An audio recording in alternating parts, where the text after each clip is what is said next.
Hello everyone, welcome to my channel. BPSC शिक्षक भर्ती जो सेकंड फेज की वैकेंसी आई उसमें 40 नंबर समान अध्ययन का क्वेश्चन पूछा जाता है और ये मोस्ट इंपॉर्टेंट क्वेश्चन है एग्जाम्स के लिए। अगर आप चैनल पर नए हैं तो चैनल को सब्सक्राइब कर लीजिए क्योंकि इस चैनल पर डेली प्रैक्टिस सेट करवाई जाती है। इसका पहला प्रश्न देखते हैं। पहला प्रश्न है, गेहूँ, चना, जौ आदि किस प्रकार की फसलें हैं? गेहूँ, चना, जौ आदि किस प्रकार की फसलें हैं? तो ये किस प्रकार की हैं? रबी की फसलें हैं। राइट आंसर हो जाएगा ऑप्शन नंबर बी।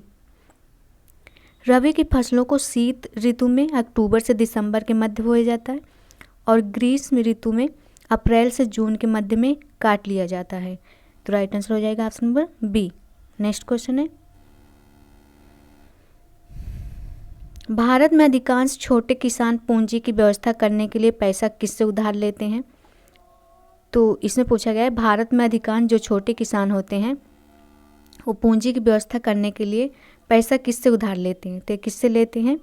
ये लेते हैं साहूकारों से। राइट आंसर हो जाएगा ऑप्शन नंबर सी। भारत में अधिकांश छोटे किसान पूंजी की व्यवस्था करने के लिए बड़े किसान या साहूकार से कर्ज लेते हैं। ऐसे कर्जों पर ब्याज की दर बहुत ऊंची होती है और कर्ज चुकाने हेतु किसानों को अधिक कष्ट सहना पड़ता है। तो राइट आंसर हो जाएगा सी। नेक्स्ट है, निम्नलिखित में से कौन उद्योग की उपस्थिति को प्रभावित करने वाला कारक नहीं है? इसमें पूछा गया है, कौन उद्योग की उपस्थिति को प्रभावित करने वाला कारक नहीं है? तो कौन सा कारक नहीं है? तो ये आवास नहीं है। राइट आंसर हो जाएगा सी। आवास उद्योग की अवस्थिति को प्रभावित नहीं करता है। वे कारक जो उद्योगों की अवस्थिति को प्रभावित करते हैं कच्चे माल की उपलब्धता, भूमि, जल, श्रम शक्ति, परिवहन और बाजार हैं। आवास नहीं करता है। नेक्स्ट है, भारत में वर्ष 2011 की जनगणना के अनुसार साक्षरता की दर क्या थी? इसमें पूछा गया है, भारत में वर्ष 2011 की जनगणना के अनुसार साक्षरता दर क्या थी? तो क्या थी साक्षरता दर? तो 73% थी। राइट आंसर हो जाएगा option number C, 73%। Next question है,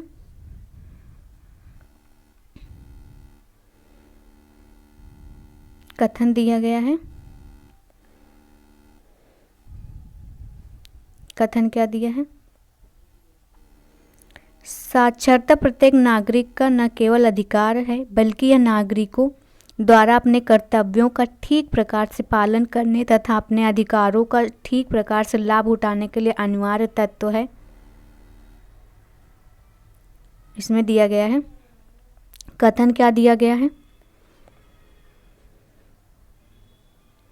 साक्षरता प्रत्येक नागरिक का न केवल अधिकार है बल्कि यह नागरिकों द्वारा अपने कर्तव्यों का ठीक प्रकार से पालन करने और अपने अधिकारों का ठीक प्रकार से लाभ उठाने के लिए अनिवार्य तत्व है। तो ये बिल्कुल सही है, कथन तो सही है। कारण देख लेते हैं।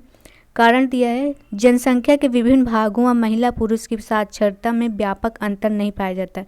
तो कारण गलत है क्योंकि बहुत अंतर पाया जाता है, कहीं कहीं देखा जाता है। तो इसका राइट आंसर हो जाएगा केवल कथन सही है। केवल कथन सही है, कारण गलत है। नेक्स्ट क्वेश्चन है, निम्नलिखित में से जिन राज्यों का निर्धनता अनुपात राष्ट्रीय औसत से अधिक है वे हैं। इसमें पूछा गया है, निम्न में से जिन राज्यों का निर्धनता अनुपात राष्ट्रीय औसत से अधिक है वे हैं। वे कौन से राज्य हैं पूछा है। तो ये कौन से राज्य हैं? वे हैं मध्य प्रदेश है, उत्तर प्रदेश है, बिहार है, उड़ीसा है। तो राइट आंसर हो जाएगा ऑप्शन नंबर ए। तो इसका राइट आंसर हो जाएगा ऑप्शन नंबर ए। और अगर आपको इस वीडियो की पीडीएफ चाहिए तो आप डिस्क्रिप्शन में चेक कर सकते हैं। नेक्स्ट क्वेश्चन देखते हैं, संयुक्त राष्ट्र के नए सतत विकास लक्ष्यों के तहत वर्ष डैश तक सभी प्रकार की गरीबी खत्म करने का प्रस्ताव है। तो इसमें पूछा गया है, संयुक्त राष्ट्र के नए सतत विकास लक्ष्यों के तहत किस वर्ष तक सभी प्रकार की गरीबी को खत्म करने का प्रस्ताव? तो किस वर्ष तक खत्म करने का प्रस्ताव दिया गया था? तो ये दिया गया था 2030 तक। राइट आंसर हो जाएगा ऑप्शन नंबर सी। संयुक्त राष्ट्र के नए सतत विकास लक्ष्यों के तहत वर्ष 2030 तक सभी प्रकार की गरीबी खत्म करने का प्रस्ताव रखा था। नेक्स्ट क्वेश्चन है, निम्नलिखित में से किस देश में निर्धनता हेड काउंट अनुपात सर्वाधिक है? तो इसका राइट आंसर हो जाएगा option number B, Nigeria.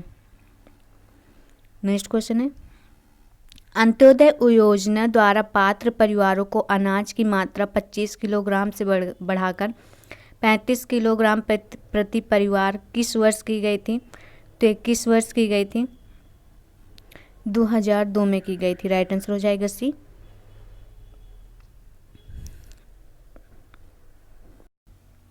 Antyodaya योजना दिसंबर 2000 में शुरू की गई थी। इस योजना द्वारा सार्वजनिक वितरण प्रणाली के माध्यम से 2 रुपये प्रति किलोग्राम गेहूं और 3 रुपये प्रति किलोग्राम चावल की दर से 25 किलोग्राम अनाज उपलब्ध कराया जाता था। अनाज की यह मात्रा अप्रैल 2002 में 25 किलोग्राम से बढ़ाकर 35 किलोग्राम कर दिया गया था। राइट आंसर हो जाएगा सी। नेक्स्ट है, बफर स्टॉक क्या है? बफर स्टॉक क्या है? बफर स्टॉक क्या है पूछा है, तो ये क्या है? ये है एफसीआई के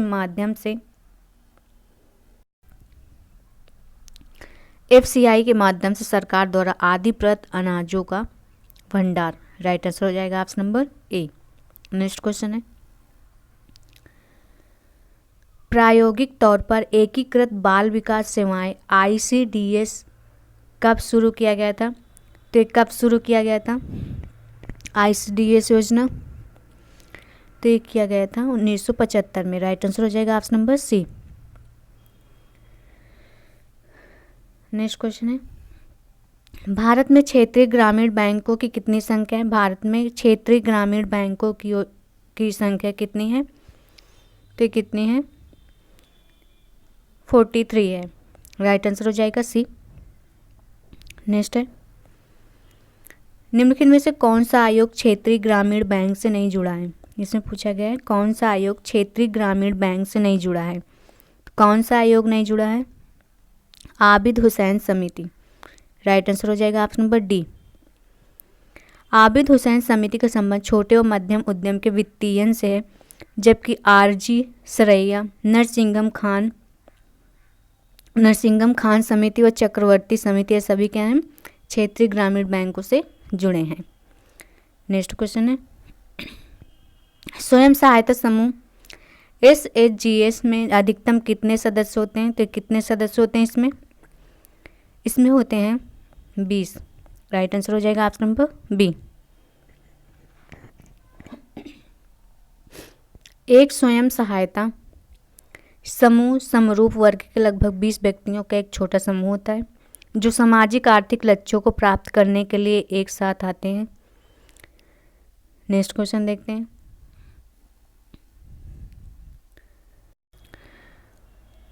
नेक्स्ट क्वेश्चन है, वित्तीय वर्ष 2023-24 के बजट में मनरेगा के लिए कुल कितनी राशि का आवंटन किया गया था? कितनी राशि का किया गया था? तो ये किया गया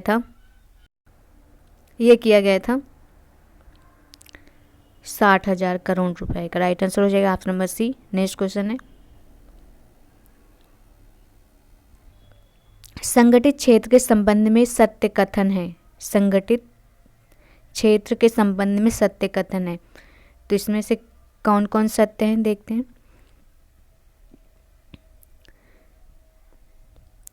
इस क्षेत्र में वे उद्यम आते हैं जहां रोजगार की अवधि नियमित रहती है, तो सही है।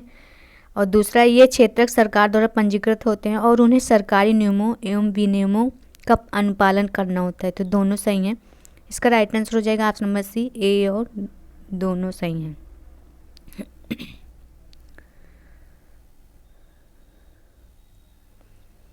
नेक्स्ट क्वेश्चन है, अर्थव्यवस्था के असंगठित क्षेत्र के संदर्भ में नीचे दिए गए कथनों पर विचार कीजिए। तो पहला है, असंगठित क्षेत्र में छोटी छोटी और बिखरी इकाइयां शामिल होती हैं जो अधिकांशतः सरकारी नियंत्रण से बाहर होती हैं। तो सही है ये। दूसरा, यहाँ रोजगार सुरक्षित नहीं होता है तथा श्रमिकों को बिना किसी कारण काम से हटाया जा सकता है, तो भी सही है। तीसरा है, असंगठित क्षेत्र के लिए कोई नियम या एवं विनिमय नहीं होते हैं, ये तीसरा नहीं होगा, नियम होते हैं, तो इसका राइट आंसर हो जाएगा option number A. Next question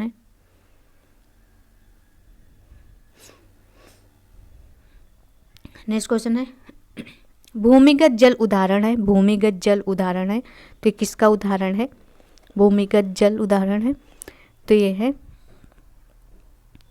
नवीकरणीय साधन, राइट आंसर हो जाएगा ऑप्शन नंबर ए। भूमिगत जल नवीकरणीय साधन का उदाहरण है क्योंकि फसल और पौधों की तरह भूमिगत जल की पुनः पूर्ति प्रकृति करती है। नेक्स्ट है, गैर नवीकरणीय साधन है, इसमें पूछ लिया गैर नवीकरणीय साधन कौन सा है, तो ये है जो कुछ वर्षों के प्रयोग के पश्चात समाप्त हो जाते हैं, तो राइट आंसर हो जाएगा ऑप्शन नंबर ए। नेक्स्ट है, एसडीआई के लिए विभिन्न देशों के प्रति व्यक्ति आय की गणना की जाती है, तो ये की जाती है अमेरिकी डॉलर में, राइट आंसर हो जाएगा बी। नेक्स्ट क्वेश्चन है, वैश्वीकरण की प्रक्रिया को उत्प्रेरित करने वाला मुख्य कारक है, तो वैश्वीकरण की प्रक्रिया को उत्प्रेरित करने वाला मुख्य कारक कौन सा है, तो ये है उन्नत प्रौद्योगिकी, राइट आंसर हो जाएगा बी। नेक्स्ट क्वेश्चन है, सूचना एवं संचार प्रौद्योगिकी का उदाहरण नहीं है, इसमें पूछा गया है सूचना एवं संचार प्रौद्योगिकी का उदाहरण नहीं है, तो ये कौन सा उदाहरण नहीं है सूचना एवं संचार का, तो ये नहीं है स्पीड पोस्ट, राइट आंसर हो जाएगा डी। बाकी टेलीग्राम है, फैक्स है, टेलीफोन है, मोबाइल फ़ोन है, स्पीड पोस्ट नहीं है, स्पीड पोस्ट नहीं है। स्पीड पोस्ट के द्वारा पत्र के माध्यम से सूचना प्रदान की जाती है जिसमें अधिक समय लगता है। नेक्स्ट है, व्यापार अवरोधक का उदाहरण है, व्यापार अवरोधक का उदाहरण है, तो ये क्या है आयात पर कर, राइट आंसर हो जाएगा ऑप्शन नंबर ए, क्योंकि आयात पर कर से आयात महंगे हो जाते हैं जिससे आयातित वस्तुओं की मांग कम हो जाती है। नेक्स्ट है, एक मार्ग हेतु ऑनलाइन एप्लीकेशन की शुरुआत किस मंत्रालय द्वारा हुई थी, एक मार्ग हेतु ऑनलाइन एप्लीकेशन की शुरुआत किस मंत्रालय द्वारा हुई थी, तो किस मंत्रालय द्वारा हुई थी, कृषि एवं किसान कल्याण मंत्रालय द्वारा, राइट आंसर हो जाएगा ऑप्शन नंबर ए।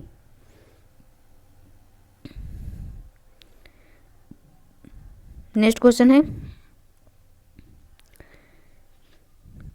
FICCI भारतीय वाणिज्य एवं उद्योग महासंघ की स्थापना कब हुई थी, तो कब हुई थी, तो हुई थी 1927 में, राइट आंसर हो जाएगा option number C.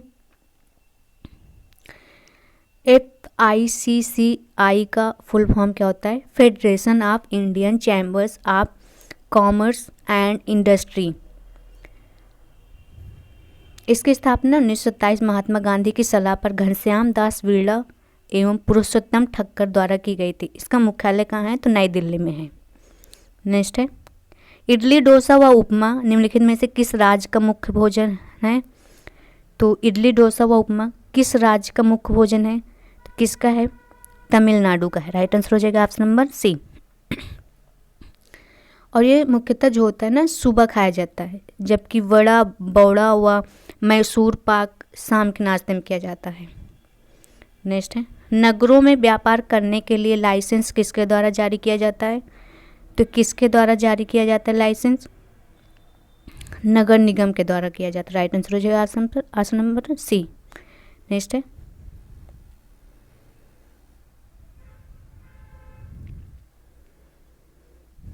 Next question देखते हैं, साप्ताहिक बाजारों के विषय में कौन सा विकल्प सही नहीं है, इसमें पूछा गया कौन सा विकल्प सही नहीं है, तो कौन सा विकल्प नहीं सही है, इन बाजारों में दुकानदार को किराया, बिजली का बिल व सरकारी शुल्क आदि देना पड़ता है, तो ऐसा कुछ नहीं है, नहीं दिया जाता है। और बाकी सभी हैं। नेक्स्ट क्वेश्चन है, वे सामान जिन्हें कंपनियां बड़े बड़े विज्ञापन देकर और क्वालिटी के दावे के साथ महंगे दामों पर बेचती हैं उन्हें क्या कहा जाता है? उन्हें कहा जाता है ब्रांडेड आइटम। राइट आंसर हो जाएगा ऑप्शन नंबर बी। नेक्स्ट है, दादन अवस्था के दोष हैं। दादन अवस्था पुटिंग आउट सिस्टम के दोष हैं। तो इसके दोष क्या है? इसका दोष है इस व्यवस्था में व्यापारी बुनकरों को बहुत कम पैसा देते हैं। सही है। दूसरा है बुनकरों की व्यापारियों पर निर्भरता बढ़ जाती है। भी सही है। तीसरा है बुनकरों का शोषण होता है। तो ये सभी इसका राइट आंसर हो जाएगा। ऑप्शन नंबर डी हो जाएगा इसका। नेक्स्ट है, निम्नलिखित में से कौन सी वस्तु रोजमर्रा की ज़रूरत की वस्तु नहीं है? तो इसमें पूछा गया है कौन सी वस्तु रोजमर्रा की ज़रूरत की वस्तु नहीं है। तो कौन सी वस्तु नहीं है? दवाइयाँ नहीं है, क्योंकि जब इंसान बीमार पड़ता है तभी उसको दवाई ज़रूरत पड़ती है। राइट आंसर हो जाएगा ऑप्शन नंबर डी। नेक्स्ट है, उद्यान किसी का वैज्ञानिक नाम है। यहाँ वैज्ञानिक नाम है, यहाँ वैज्ञानिक हो जाएगा। वैज्ञानिक नाम है उद्यान कृषि का। इसका वैज्ञानिक नाम क्या है? हार्टिकल्चर है। राइट आंसर हो जाएगा ऑप्शन नंबर डी। उद्यान कृषि अथवा बागवानी का वैज्ञानिक नाम हार्टिकल्चर है। इसके अंतर्गत वाणिज्यिक उपयोग के लिए खनिजों, फूलों, फलों का उगाया जाता है। नेक्स्ट है, निम्नलिखित में से कौन सा कृषि तंत्र का महत्वपूर्ण निवेश नहीं है? इसमें पूछा गया कौन सा कृषि तंत्र का महत्वपूर्ण निवेश नहीं है। तो कौन सा नहीं है? बीमा नहीं है। राइट आंसर हो जाएगा डी। नेक्स्ट है, निम्नलिखित में से किसी कृषि तंत्र की संक्रिया नहीं है। कृषि तंत्र की संक्रिया नहीं है तो कौन सी नहीं है? कताई नहीं है। राइट आंसर हो जाएगा सी। कताई कृषि तंत्र की संक्रिया नहीं है। इसका संबंध लघु एवं कुटीर उद्योग से, जबकि जुताई, बुआई, सिंचाई जो सब होती है कृषि के तंत्र हैं। नेक्स्ट है, निम्नलिखित में से कौन कृषि तंत्र के निर्गतों में शामिल नहीं है? इसमें पूछा गया है कौन कृषि तंत्र के निर्गतों में शामिल नहीं है। तो कौन शामिल नहीं है? रेशम नहीं है। राइट आंसर हो जाएगा सी। नेक्स्ट है, कृषि तंत्र के अंतर्गत मानवीय निवेशों में शामिल नहीं है। कृषि तंत्र के अंतर्गत मानवीय निवेशों में कौन शामिल नहीं है? कौन नहीं है? तापमान नहीं है। राइट आंसर हो जाएगा ए। नेक्स्ट है, संपूर्ण विश्व का औसत जनसंख्या घनत्व कितना है? संपूर्ण विश्व का औसत जनसंख्या घनत्व कितना है? तो ये कितना है? 51 है। राइट आंसर हो जाएगा सी। नेक्स्ट है, एशिया के किस क्षेत्र में सर्वाधिक जनसंख्या घनत्व पाया जाता है? किस क्षेत्र में सर्वाधिक जनसंख्या घनत्व? तो ये है दक्षिण मध्य एशिया में। राइट आंसर हो जाएगा सी। नेक्स्ट है, स्वामित्व के आधार पर उद्योगों को कितनी श्रेणियों में बांटा गया है? तो कितने श्रेणियों में बांटा गया है? 4 श्रेणियों में बांटा गया। राइट आंसर हो जाएगा ऑप्शन नंबर सी। 4 क्षेत्र कौन से हैं? पहला निजी, दूसरा है सार्वजनिक और क्षेत्र, और तीसरा है संयुक्त क्षेत्र, और चौथा है सहकारी क्षेत्र। राइट आंसर हो जाएगा सी। नेक्स्ट है, निम्नलिखित में से कौन सा उद्यम संयुक्त क्षेत्र का उद्यम है? तो कौन सा है? मारुति उद्योग लिमिटेड। राइट आंसर हो जाएगा ऑप्शन नंबर सी। अगर वीडियो अच्छी लगी हो तो लाइक कर दीजिएगा और चैनल को सब्सक्राइब कर लीजिएगा और इसकी PDF डिस्क्रिप्शन में चेक कर लीजिएगा।